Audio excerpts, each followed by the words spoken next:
Welcome to It's All in Your Head podcast. I'm Michelle Walker and I'm here with Tara Ray. And this is Welcome to Our World. Tara, what have you been doing lately?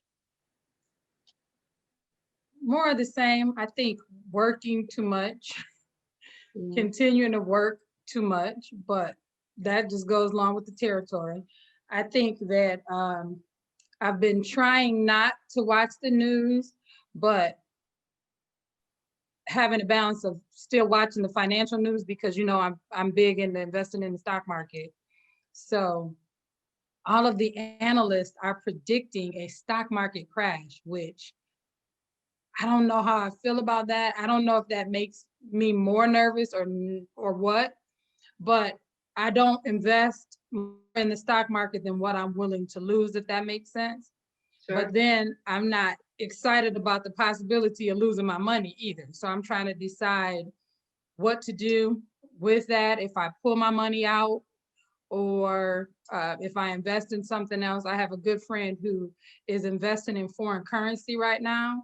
And I don't know, I think my anxiety is a little too high for that because I feel like I'd have to be watching it and watching it and watching it to see what's going to happen next and to see really how I would go about making money, because they do this money in minutes and you got to watch it. And in 3 minutes you do this. And it's a lot. So I'm kind of thinking about that. And she's going to educate me more as far as that's concerned. Also, this is not a politically motivated statement, so I don't want anybody to think that, but I also don't mind weapons, if that makes sense. And I'm going to be going to the gun range soon. I'm looking forward to that. But outside of that, that's it. That's kind of like recreation for me right now, just thinking about that. That sounds like fun. We're not against weapons either. And my husband and I, believe it or not, our second date, he took me to a shooting range. Yes. Second date. I think I was being tested, see what kind of woman is she, Right. And I could shoot a gun. Yes. Hey, I grew up in farm country in Idaho. Everybody can shoot a gun in farm country in Idaho. So we know that's going to be one of our hangout spots. We're going to go. That's right. That's right. It'll be absolutely fun. Yep. So the other day I was in a vintage store and I found the most beautiful old pendant, and it's got a beautiful old cut stone, and so it looks like a prism in the bottom of it. And I've decided to put some pearls around it and turn it into something completely different. It's going to be beautiful. Wait till you see it. I'll show it to you when I'm all done. So I ordered the pearls already, and I'm not going to use your traditional round pearls. I'm going to use kind of pearls that look like they really came from the ocean. So they're a little bit oblong and different size, different shaped pearls. It's going to be really pretty. I was just going through my jewelry closet and I said, I have to tell Michelle, I need some more Michelle statement pieces. Yay! I'm still really into the wood jewelry. So that's kind of what, yes, I love wood jewelry.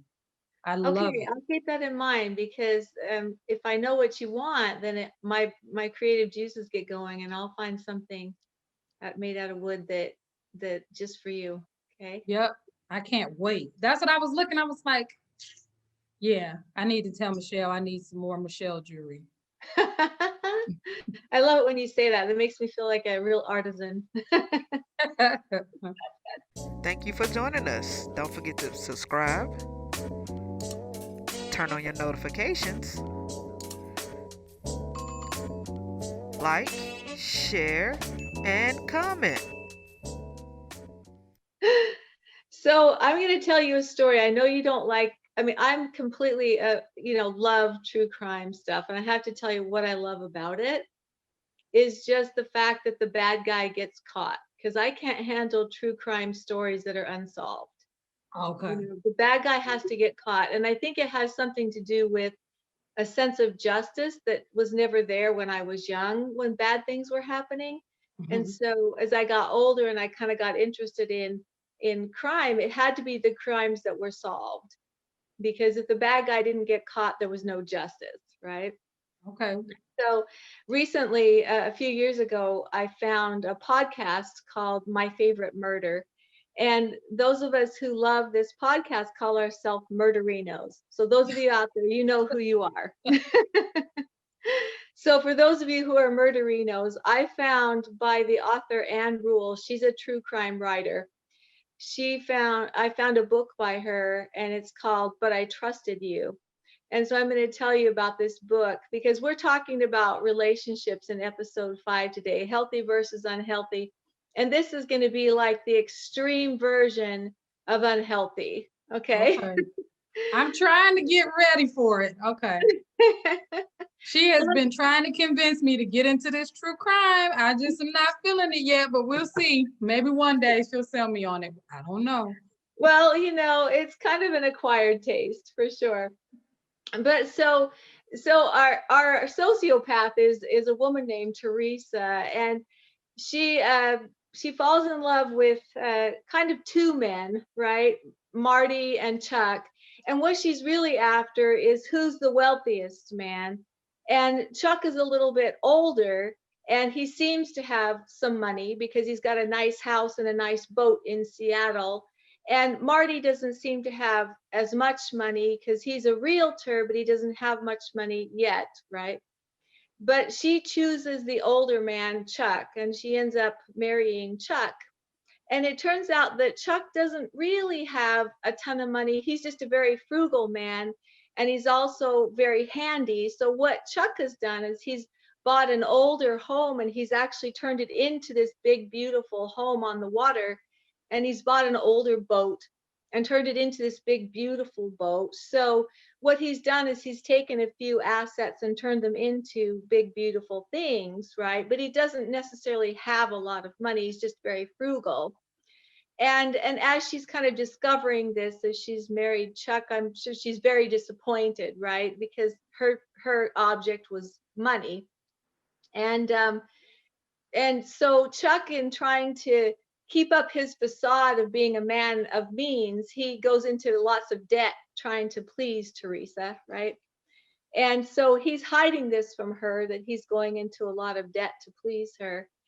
In the meantime, she kind of is staying in touch with Marty, who has moved to Hawaii, and he has become wealthy because he's a realtor in Hawaii, and he's become quite wealthy, and he marries another woman in Hawaii, and he goes on with his life, right? And he's become quite wealthy, but at some point she's disenchanted with Chuck, and so she gets in touch with Marty, and she starts having an affair with Marty. And Marty's flying her over to Hawaii a couple times a month to have a little liaison with her, right? And she's doing all this behind Chuck's back. But she goes ahead and she has a baby with Chuck, right? So she has a little baby with Chuck. And this whole thing is going on for a period of a few years. And she decides at some point that she's going to go ahead and divorce Chuck. So she divorces Chuck, and they have a shared custody of their child. And she's having this affair with Marty, and his wife doesn't know about it, right?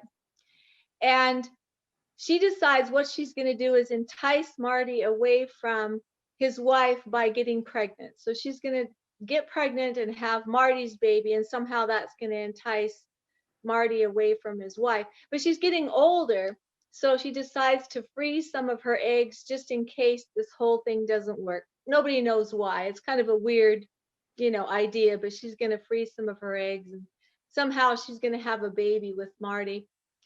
But Chuck realizes what she's trying to do, that she might move their child away because she wants to move over to Hawaii, right? So Chuck goes to court, and he makes sure that she can't move their child away from Seattle, so he won't have access to their child, right? And so she gets very, very frustrated. Well, so mysteriously, Chuck ends up dead. Okay. Okay. And mysteriously. And Teresa's trying to play innocent, and nobody can believe that it's her that did it, because she's this sweet, charming person that and nobody knows about her affair with Marty, and nobody can believe that she did it. Even Marty can't believe that she did it, but the police are kind of hot on her trail really quickly, and so she gets arrested. And Marty puts up bail for her. He puts up $500,000 bail for her, just totally surprised that she's arrested. He can't believe that she would be arrested for this. So he puts up $500,000 bail. Well, of course, he isn't going to lose that $500,000 bail if she doesn't run. All she has to do is show up for her trial, right? Mhm. And so she so surprisingly, Marty also sends her some money that she's supposed to give to her attorney to so to represent her for the trial, but she spends the money getting plastic surgery and changes her face to look different, and she runs. So he loses his $500,000 in bail money. But in the meantime, because of the loss of all that money, but also some other things, Marty's wife mysteriously gets in the mail, an anonymous letter telling her about what's going on between Teresa and Marty, mysteriously. And so Mhm. then Marty's wife now knows about everything that's going on, and she leaves him, of course. And they have a child. So Marty already had a child with his wife. And so the whole thing is that they find Teresa. They find her in Puerto Rico. She's tried to commit suicide, and because she knows that she's going to be caught, she knows they're closing in on her, so she tries to commit suicide. But they bring her back and they put her on trial. And as the trial goes on, in the trial, Marty has to come and testify to some different things. And one of the things that comes out in trial is that Teresa was going to try and have a baby with Marty and was going to try and get him away from his wife that way. And Marty has to testify in trial that he's not able to have children, that actually the child he has with his wife, they had a donor because he doesn't have any sperm. So he's unable to have children. So Teresa right there in the trial finds out, and the way the writer describes it is that her face falls completely and all of her plans are foiled in that moment, because she thinks she's going to get off for the murder of Chuck and run away with Marty and still, have a child or whatever. But it isn't how it happens. And so Teresa ends up still being convicted for the murder of Chuck. Her child is raised by Chuck's family, and she goes to prison for life in prison. And this is the story of an unhealthy relationship where the bad guy gets caught. Very unhealthy. But the thing that just makes me, the thing when I read things like that is I think to myself, how do people get their lives in such a complicated mess? What is that one decision after another that just makes it such a complicated mess like that? And these are true stories. That's the other piece that just is like, oh, just, Mhm. but I think that when you talk about complications as it relates to relationships, that's it. Relationships by definition are complicated, I think. And it takes skill, but it also kind of takes some art in knowing who you are and how you start the process of relating to other people. Because I think that most of the time when we go into relationships, we go as us and we really don't expect to have to make too many adjustments. And that's where conflict comes in my opinion. I could be wrong, but that's kind of how I think about it. The fact that when we're starting these processes, we don't really think that, oh, we're going in and we have to make changes. Like that's That's just not the true. way we approach it. That's true. And that's a great segue into our next episode. So we will talk to you in a minute about that in episode 5 when we talk about healthy versus unhealthy relationships.